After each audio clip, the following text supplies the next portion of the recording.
Bonjour et bienvenue, voici notre tour d'horizon économique, géopolitique, énergétique et boursier. Nous sommes le lundi 3 novembre et pour comprendre comment tourne la planète finance, c'est sur l'inforruptible et nulle part ailleurs.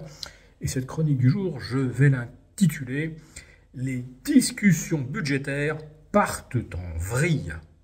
Ouais, je ne fais pas un titre à sensation, je ne fais que relater les faits dont chacun d'ailleurs peut mesurer l'exactitude.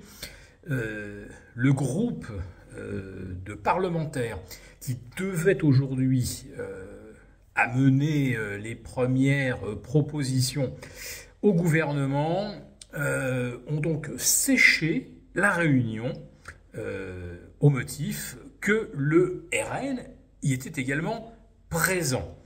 Ah, le RN, absolument infréquentable, selon la gauche. Sauf que le RN vient d'aider LFI à faire adopter, allez, on y va, la taxe sur les multinationales. L'élargissement de l'impôt minimum sur les bénéfices des multinationales a également soutenu la taxe sur les holdings. LFI, PS, Rassemblement national, prolongation de la contribution différentielle sur les hauts revenus, doublement de la taxe GAFAM, ça tout le monde l'a approuvé. Le RN infréquentable, également sur la même ligne que LFI, sur l'impôt universel contre les Français de l'étranger. Je pourrais encore multiplier les joyeusetés. Donc le RN est fréquentable lorsqu'il soutient les propositions LFI, PS et macronistes lors des commissions parlementaires et devient d'un seul coup infréquentable lorsqu'on doit se rassembler à Matignon. Mais quelle hypocrisie phénoménale. Oui, la stratégie consiste évidemment encore et toujours à diaboliser le Front National en l'accusant de tous les maux. Le seul souci, c'est que depuis les années Sarkozy, les membres du RN n'ont jamais eu un seul ministre, un seul secrétaire d'État. Aucun membre du RN n'a jamais signé le moindre document ministériel, n'a jamais signé la moindre loi. Si tout part en vrille, c'est bien à cause des partis dits du bloc central depuis maintenant une quinzaine d'années. Le RN n'y est pour rien, donc c'est le RN qui est chargé de tous les maux et qui est absolument déclaré infréquentable.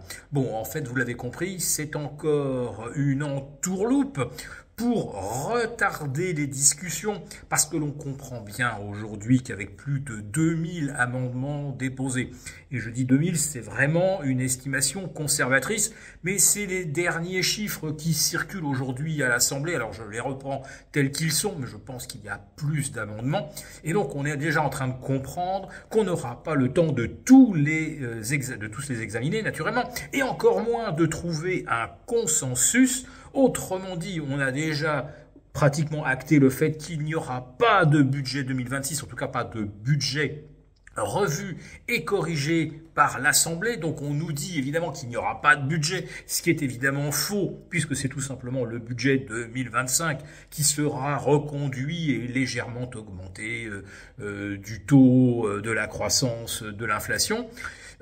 Mais c'est vrai qu'on n'avancera pas sur des dossiers comme les retraites, par exemple. Et on n'avancera pas, oui, mais on ne reculera pas non plus, car c'est ça que le Parti socialiste avait, soi-disant, négocié contre l'abstention sur une censure.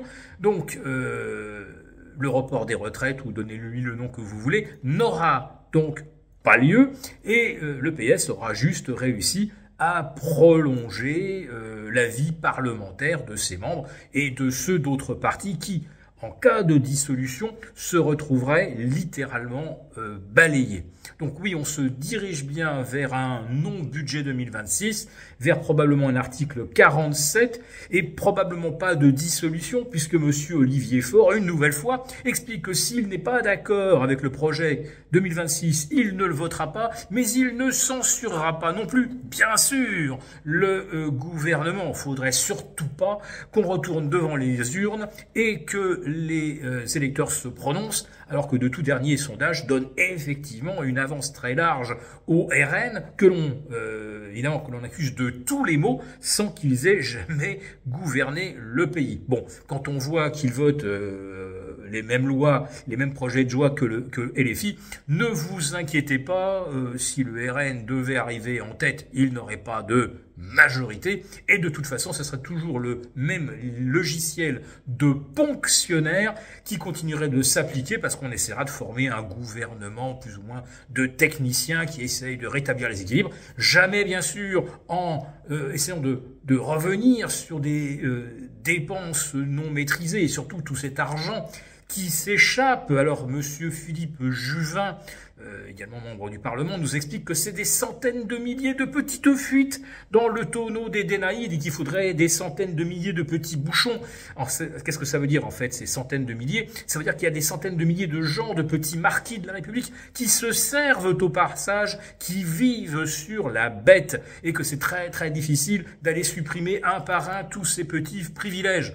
Il y a une façon très, très simple, c'est que tous ceux qui reçoivent de l'argent public et qui sont incapables de justifier à quoi il sert, eh bien on cesse immédiatement de livrer cet argent et d'alimenter le système de privilèges qui se perpétue au travers des commissions, des comités d'experts et de tout ce que vous connaissez. Bon, allez, on va sortir un petit peu des frontières françaises pour regarder ce qui se passe à l'étranger. Alors, on pensait que Donald Trump, qui avait publié une étrange vidéo sur son site Truth Social, avec des chats qui s'apprêtaient à bombarder le Venezuela, il semblerait que d'un seul coup les choses se calment et que Donald Trump ait trouvé une autre cible, les vilains musulmans qui persécutent, et là c'est pas un fake, qui persécutent les chrétiens au Nigeria. Bon, on s'en fichait depuis des décennies, d'un seul coup voilà que les États-Unis pensent qu'il faut peut-être commencer par sauver les chrétiens avant d'aller chasser Maduro et mettre la main sur le pétrole vénézuélien, comme l'encourage d'ailleurs la toute nouvelle prix Nobel de l'économie qui appelle donc tout simplement à bombarder, les Américains à bombarder son pays. Comme prix Nobel de la paix, je dois avouer que celui-là, il est assez comique.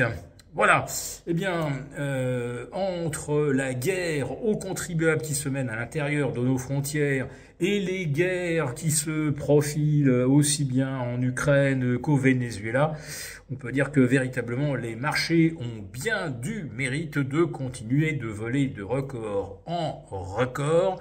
Mais là, on se demande si l'AI n'y serait pas pour quelque chose. Et oui, parce qu'aujourd'hui, de l'aveu même d'un des fondateurs de l'intelligence artificielle, on ne comprend plus vraiment comment fonctionne l'intelligence artificielle, ni comment elle parvient à ses résultats.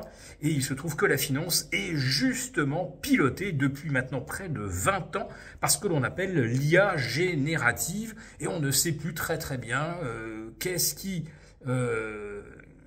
donne de l'impulsion aux cours boursiers, à part bien sûr les liquidités des banques centrales. Pour vous remercier de votre fidélité, vous pouvez télécharger gratuitement notre rapport spécial qui contient nos solutions pour préserver votre épargne face à la faillite économique de la France, laquelle met en danger votre épargne. Il vous suffit de cliquer sur le lien en description pour l'obtenir gratuitement. Merci et à bientôt. Merci beaucoup d'avoir regardé cette vidéo. N'hésitez pas à réagir dans les commentaires ou à liker et partager cette vidéo si le contenu vous a plu. Et pour ne rater aucune de nos prochaines émissions, vous pouvez vous abonner à notre chaîne et activer les notifications. Et pour plus de contenu, n'oubliez pas que le dernier rapport rédigé par nos experts est accessible en cliquant sur le lien de description. On se retrouve tout de suite dans les commentaires et je vous dis à très bientôt pour une prochaine vidéo.